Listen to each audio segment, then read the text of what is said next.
Tā ir mājas svētība. Šeit cilvēki nāk mainīties ar augiem, jā, pareizi zināt. Mēs esam tagad 20. gadsimtā.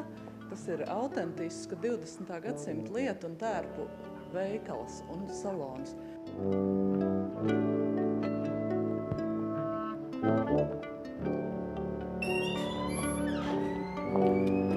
Šis vispār skaitās Krievu laikos tas proletāriešu rajons. Saucamais tāds strādnieki, jo te apkārt ir visādas interesantas fabrikas. Fabrika Laima, šampāniešu fabrika, tabakas fabrika. Tāds saistīts ar izklājumu, varbūt. Un, protams, zemdībums, jā. Te padās plakus mājas svētībai ir melnais knābis. Izērtāmā.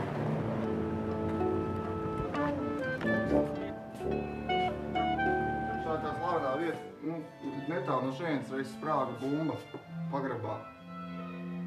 Te apakšā, jā. Jā, pirms kaut kāda pagājušā gada? Tieši pirms, ne, aizpagājušā, tieši pirms es sāku remontēt taisīt. Jā. Un vesels fragments no kārtņu telpa un kārtnēm nobruka un tur viss bija pilnīgi. Liels skandāls. Jā, liels skandāls un kā parasti. Un tas es saprotu, ka šitā māja vispār tāda interesanta. Ap to māju grozās daudz noplukuši tipi. Bet tā vieta, kas saucamais punkts, kā sauc tautā, viņa jau tur ir no neatminamiem laikiem. Tad, kad man vecot māmiņa tur ievācās otrajā stāvā, jau tur notika bizness. Tas ir kaut kas fenomenāls, ka viss tur tā mierīgi notiek jau 100 gadus. Jā, šis teiktiskās jaunradas nams, tas arī jau no ļoti seniem laikiem. Vienmēr arī veido tās visādas radošās aktivitātes, te ir tāda Annas ielas svētki. Kādreiz mums bija pa laikam. Man patīk paskatīties, kā tas ģelā. Tāds foršs cilvēks.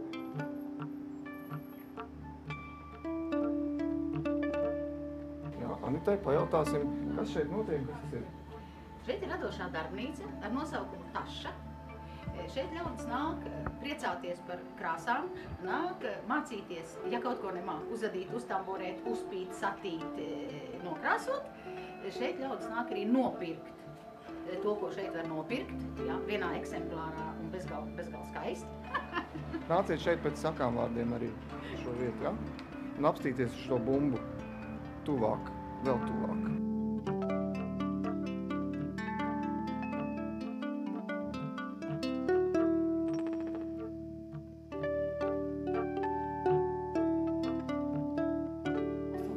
Kas šeit notiek? Šeit ir tejnīca un tējas veikals. Šeit var nopēt tējas, trauki, arī grāmatas.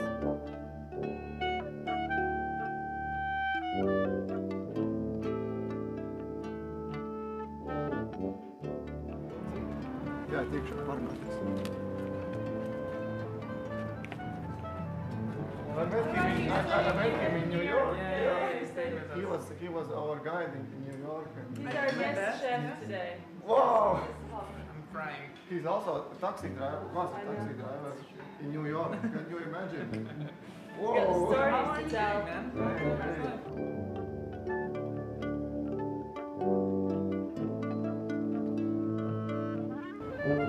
Šeit ir tāda diezgan arī slavena un nozīmīga vieta, manuprāt, kultūras aktivitāšu ziņā.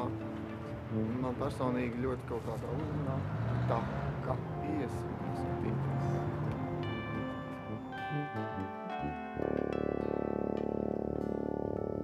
Čau! Čau, Jākab! Ir patīkami vienmēr šeit atgriezties un ļoti garšīgi paēst vienmēr var. Ļoti patīk šeit paēst un tēņas un tā un tā. Un tad arī mainās ekspozīcija, ir arī galerija, izstāžu galerija, kur mainās ekspozīcijas. Kas te šobrīd redzams? Tas ir Krišjāņa Rīnieka un Irīnas Spičakas darbi. Nu, tāda ir tādas grafikas, tur ir melnbaltas un tad ir krāsainas bildes.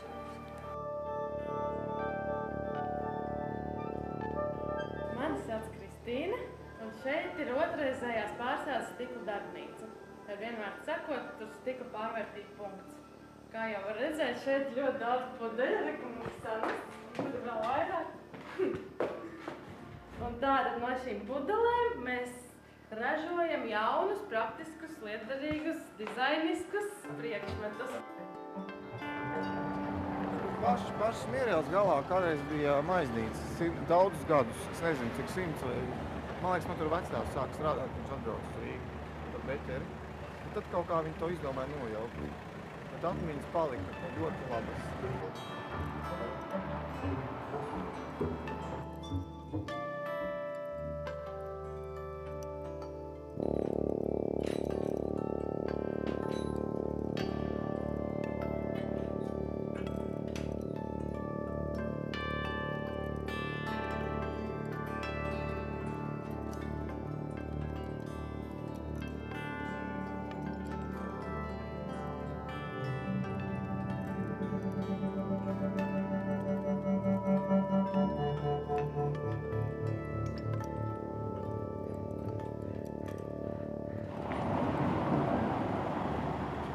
Jā, nu lūk, man pašam negaidīts šis stāstījums pārvērtās par iepriekšanos nelielu.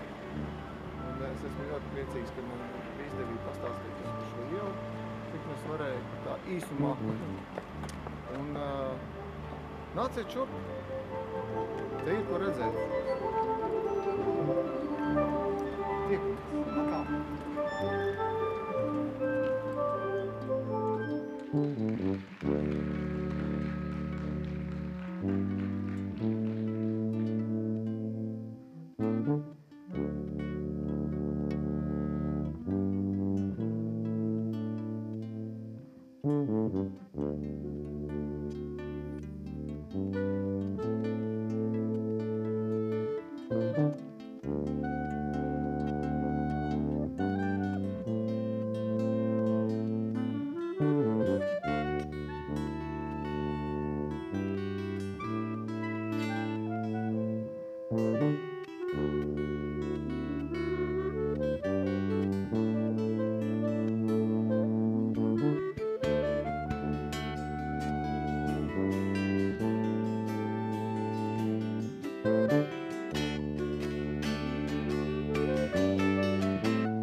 Paldies!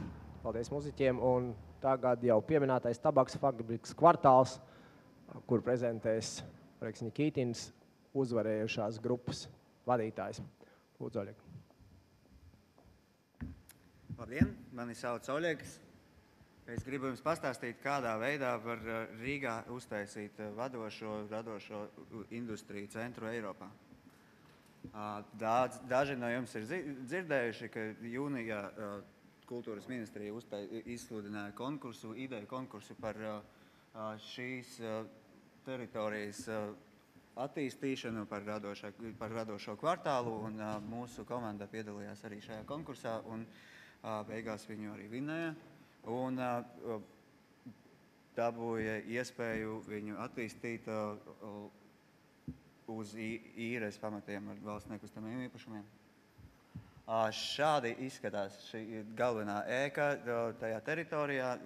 Šī galvenā ēka ir 6500 kvadrātmetri, plus ir liels pagalms ar visādām mazām būvēm, noliktavām un darbnīcām un tā tālāk un tā tālāk. Tātad, ja mēs sākam domāt, kas tad ir tās radošās industrijas un kādā veidā viņas vajadzētu atbalstīt un kādā veidā varētu izdarīt kaut ko tādu, lai viņas attīstītos pašas par sevi, principā mēs nonākam līdz tādai tukšai telpai, kurā mums tagad būtu kaut kas jāveido, jo radošās industrijas, katra cilvēka izpratnē ir kaut kas savādāks.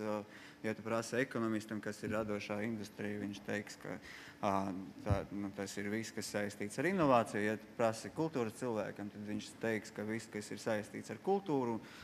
Ja tu prasīsi Spāņiem no Barcelonas, piemēram, viņi teiks, ka radošās industrijas ir arī bioķīmija un atjaunojamie energoresursi. Un katram cilvēkam ir sava izpratne, bet ja mēs mēģinām atrast kaut kādus kopīgus parametrus tām radošajām industrijām un nepieķeramies pie tās definīcijas, kas tas īsti ir, tad mēs nonākam pie tādiem principiem, ka pirmais un pats svarīgākais ir cilvēks un cilvēku resursi un cilvēka prasmes. Otrais, kas ir pamanāms jebkurā radošā aktivitātē, ir sadarbība starp dažādām disciplīnām, starp dažādām nozarēm un starp dažādiem cilvēkiem, kas savā starpā agrāk, teiksim, nekomunicēja. Jo mēs zinām, ka inženieri tusē tikai ar inženieriem, mākslinieki taisa mākslu priekš mākslas baudītājiem, un dažiem cilvēkiem viņi var būt nesaprotami, varbūt ir saprotami, bet par to parasti neuztraucās. Trešais princips ir zināšanu pārnese, un ko tas nozīmē? Laikam to, ka ir svarīgi savest kopā izglītību, akadēmiskās iestādes, izpēti ar reālā tirgus pārstāvjiem, ar industriju, ar uzņēmējiem, lai kopīgā veidā atrastu, apmainītos ar informāciju par jaunākām tehnoloģijām, par jaunāko tirgus virzību, lai kopīgi nonāktu pie tā, kas ir nepieciešams un kā var izmantot tās zināšanas, lai izveidotu kaut ko jaunu. Un ceturtais, kas ir, protams, svarīgs jebkurai industrijai, ko valsts vai jebkura cita iestāde grib attīstīt, ir kaut kādi atbalsta instrumenti.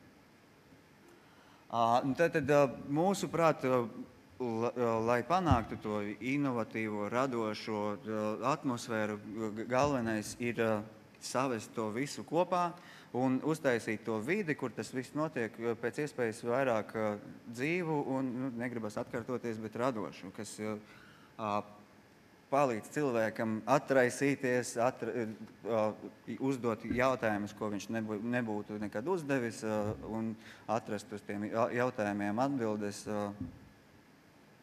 turpinot. Tātad mūsu vīzijā, mūsu galvenais uzdevums ir izveidot tādu dzīvu, radošu vidi, kur cilvēki var iegūst kvalifikāciju, lai sadarbojoties, izstrādātu un nonāktu pie idejām, kas vēlāk pārtop par jaunām tehnoloģijām, jauniem produktiem un jauniem uzņēmumiem. Un, ja mēs uzzīmējam tādu tā kā schēmu, kur viss tas ir apkopots, mums ir liela radošā vide, kur satiekās izglītība, pētniecība un uzņēmējdarbība. Un kādā veidā mēs to gribam panākt? Mēs gribam piepildīt šo kompleksu, kas ir 11,000 kvadrātmetru kompleks, ar visi dažādākām mākslas un kultūras aktivitātēm, lai dabūtu to radošo atmosfēru.